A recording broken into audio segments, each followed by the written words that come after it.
कार्यकर्ता आधारित पार्टी और अब जब इस समय चुनाव चला हुआ है, लोकसभा चुनाव ना चला हुआ होता है तब भी भारतीय जनता पार्टी के कार्यकर्ता हमेशा बैठक, चिंतन, मनन, कार्यकर्ताओं के साथ मिलना जुलना हमारा एक निरंतर चलने वाला था। और आज मेरे यहाँ पर एससी मोर्चा के प्रदेश अध्यक्ष के नाते 2 जिलों में प्रवास है, फतेहाबाद और हिसार।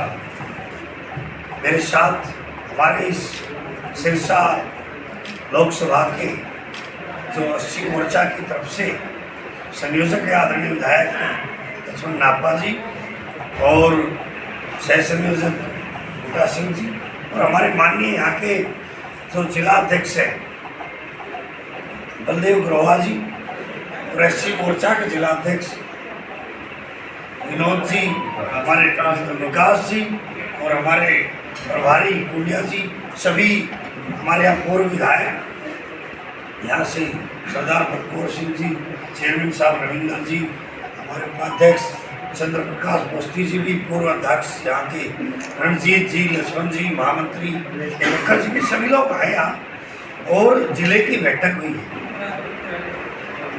और बैठक में हमने 2 निर्णय अभी लिए हैं कि एक तो 6 अप्रैल भारतीय जनता पार्टी का स्थापना दिवस है। हर बस्ती के अंदर जो दलित समाज की बस्तियां हैं 10 झंडे लगाए जाएंगे एक बस्ती में। और 14 अप्रैल बाबा साहब की जयंती प्रदेश के अंदर सभी बस्तियों में बाबा साहब की जयंती मनाई जाएगी।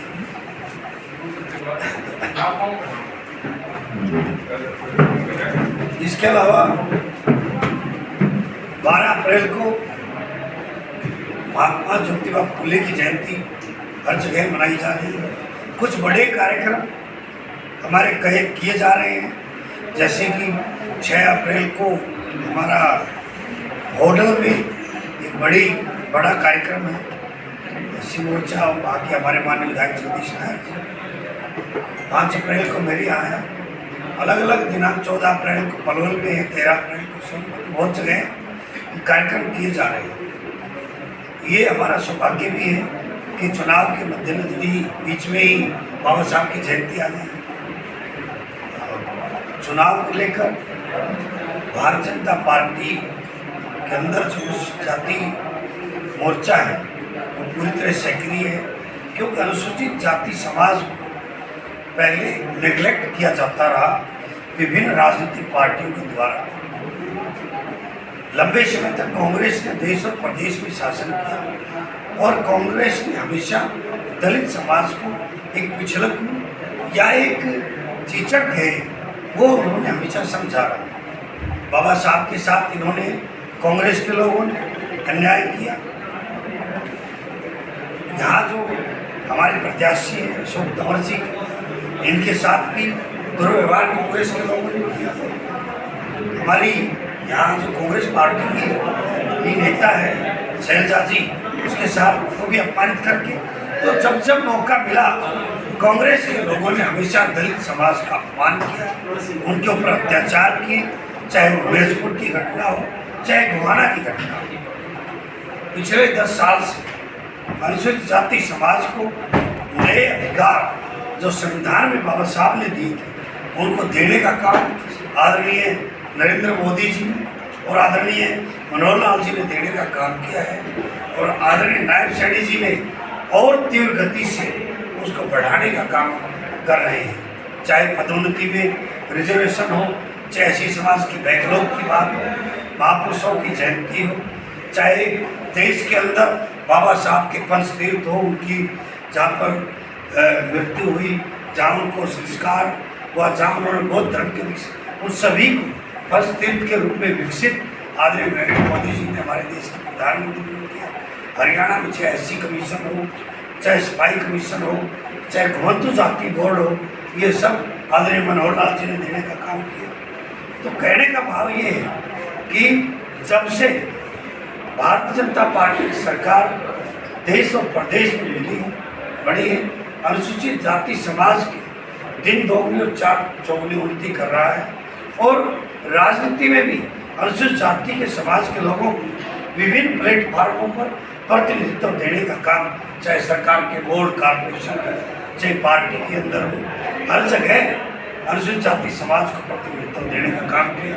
बैकवर्ड समाज को, चाहे बैकवर्ड कमीशन हो और तो हमारे आदरणीय नायब सैनी जी पड़े, तो हर जगह जब रिजर्वेशन रही थी तो राज्यसभा के सदस्य आदरणीय कृष्ण कुमार जी बनाए हैं, आदरणीय रामनाथ झगड़ा जी बनाए हैं। तो कहने का भाव ये है कि 36 बिरादरी के साथ साथ अनुसूचित जाति समाज जो एक वंचित समाज है, जिसका हमेशा राजनीतिक टूल के तौर पर कांग्रेस ने इस्तेमाल किया, उस समाज को पहचान, उसका विकास, उनको समाज में आगे लाने का काम भारतीय जनता पार्टी कर रही है। और मैं दावा करता हूँ कि 10 सीटें भारतीय जनता पार्टी जीतेगी और अनुसूचित जाति के बूथों पर भारतीय जनता पार्टी हर बूथ पर बड़े दर्शक करेगी, ये मैं आपको विश्वास करता हूँ। भाजपा लगातार कह रही है कि इसका बीजेपी का नाम नहीं कांग्रेस, कैसे देखते हैं? क्योंकि लगातार जो भी उम्मीदवार है कांग्रेस से निकल के गए हैं, चाहे वो हमारे नवीन लीडरशिप की बात करें, चाहे कोई भी वो नेता है, तो लगातार एक आरोप लगा रहे हैं कि ये कांग्रेस के नेता थे, उनको बीजेपी में बाई इंडिकेटर से या कांग्रेस के लीडर से।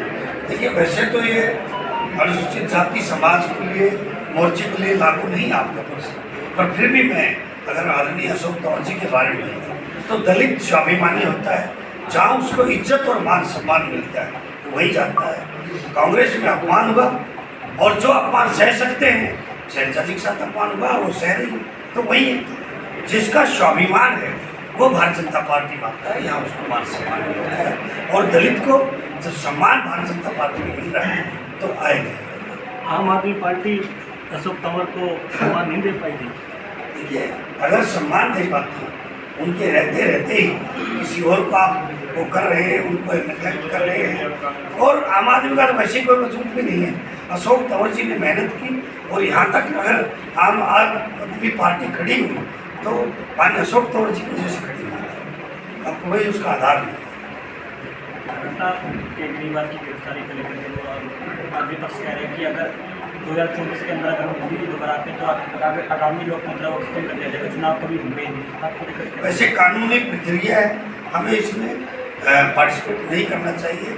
मैं तो इतना ही कहूँगा कि भैया जो करेगा सो भरेगा, जिसने जो किया है वो भरेगा, कानून देखेगा, देश के अंदर बाबा साहब का रूल उपला है, यदि किसी ने गलत किया है तो भुगतेगा, सही होगा तो ठीक है, थैंक यू।